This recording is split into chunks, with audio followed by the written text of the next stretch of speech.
हल्लीच्या पिढीमध्ये कमी वयात हाडांचे आजार दिसून येतात. त्याची काय कारणे आहेत? आताची पिढी ही तशी फिजिकली इनॅक्टिव्ह असते. म्हणजे त्या पिढीला आपल्याला दोष देता येणार नाही. तुम्ही जर बघाल तर 15व्या वर्षापासून सगळीजण ही प्रवेश परीक्षेमध्ये बिझी असतात. बरं. जवळ-जवळ 75% मुलं त्याच्यात बिझी असतात. 15व्या वर्षी असते, 17व्या वर्षी, 19व्या वर्षी सतत प्रवेश परीक्षा अनेक प्रकारच्या असतात. आणि त्या परीक्षांसाठी त्या मुलांना पण वाटत असतं, की आपल्याला मार्क चांगले मिळावे आणि त्याच्यापेक्षा त्यांच्या पालकांचं दडपण पण खूप असतं. दडपण. त्यामुळे खेळणं हा प्रकार दूर राहिला. खेळणं सोडा चालणं पण नाही. म्हणजे मुलाला अभ्यासाला जास्त वेळ मिळावा म्हणून पालक अगदी त्याला स्कूटरवर किंवा गाडीने बसून दारात सोडतात. म्हणजे गल्लीच्या कोपऱ्यात पण क्लासच्या उभं सोडत नाहीत. का तर त्याला एवढं चालायला लागेल त्याचा वेळ फुकट जातो. सो त्याच्यामुळे नुकसान काय होतं, की त्यांना चालायची सवय नसते. खेळणं दूर, ॲक्टिव्हिटी नसते. ॲक्टिव्हिटी नसली तर तुम्ही किती प्रमाणात तुम्ही कॅल्शियम द्या, तरी ते हाडात डिपॉझिट होत नाही. सो तिथून सुरुवात होते, की त्या वयात ज्या वयात कॅल्शियम बिल्ड झालं पाहिजे ते बिल्डअप होतं. उतार वयात हाडे निरोगी राहण्यासाठी कशी काळजी घ्यावी? जर तुम्हाला वाटलं, की उतार वयात तुम्ही ॲक्टिव्ह आणि निरोगी असावं, तर त्याची तयारी तुम्ही विशित करावी लागते. अच्छा, विष म्हणजे तुम्ही 30ची पण वाट बघू नका. जेव्हा तुम्ही 19-20 वर्षाचे असता, हं. तेव्हा तुम्ही पहिली गोष्ट म्हणजे व्यायाम सुरू करा. ओके. व्यायामशाळा जॉइन करा. जर ते नसेल, तर कुठलीतरी मैदानी स्पोर्ट्स ॲक्टिव्हिटी सुरू करा. तेही शक्य नसेल, तर किमान धावणं, सायकलिंग किंवा काही नाही तर किमान चालणं. ह्या बेसिक ॲक्टिव्हिटीज तुम्हाला कराव्याच लागतात. योगासनाचे क्लासेस करू शकता.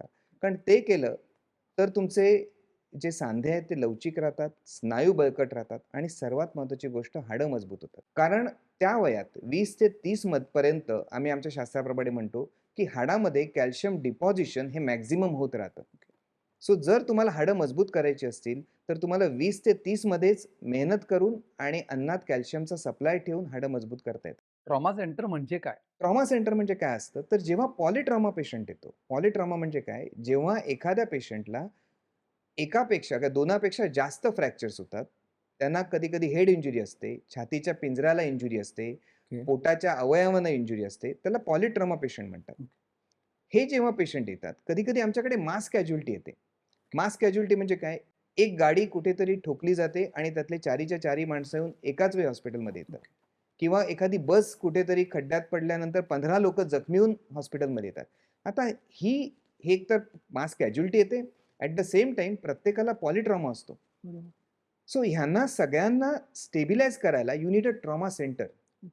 जर तुमच्याकडे ट्रॉमा सेंटर नसेल, तर you are going to lose one major golden hour. एक गोल्डन अवर कन्सेप्ट म्हणून जगात एक प्रसिद्ध आहे. ओके. म्हणजे एखादा भीषण अपघात झाला, हां. तर पहिला 1 तास आम्ही खूप महत्त्वाचा मानतो. ओके. त्या तासात त्या रुग्णाला जी ट्रीटमेंट मिळते, त्या ट्रीटमेंटवरती त्याचं भवितव्य असतं. म्हणजे तो जगणार की वाचणार एवढंच नव्हे, तर तो वाचला तर त्याची कॅपॅसिटी किती असेल? म्हणजे त्याचा ब्रेन किती काम करेल, त्याचं हार्ट किती काम करेल, हे ओके. त्या पहिल्या 1 तासात कळतं. त्याला गोल्डन अवर कन्सेप्ट म्हणतात. ओके. आता ह्या गोल्डन अवर कन्सेप्टसाठी आपल्याला पेशंटपर्यंत पोहोचता आलं पाहिजे आणि त्याच्यासाठी जवळ-जवळ 1 तासात पोहोचू शकतील, अशी ट्रॉमा सेंटर्स आपल्याला पाहिजेत. ऑर्थोपेडिक उपचारांच्या दृष्टीने महाराष्ट्र कोणत्या क्रमांकावर आहे? महाराष्ट्र ऑर्थोपेडिक केअरबद्दल अग्रगण्य आहे. म्हणजे जगात one of the best orthopaedic care आपल्या महाराष्ट्रात मिळते. कारण इथे चांगल्या प्रतीची ऑपरेशन्स अगदी वाजवी दरात आपण करू शकतो. म्हणजे हिप रिप्लेसमेंट, नी रिप्लेसमेंट जे दुबईमध्ये होतं, जे सिडनीमध्ये होईल, जे अमेरिकेमध्ये होईल, तिथे जर तुमच्याकडे इन्शुरन्स नसेल, तर तो मुंबईत होऊन किंवा महाराष्ट्रात येऊन करणं हे स्वस्त आणि चांगल्या क्वालिटीचं होतं.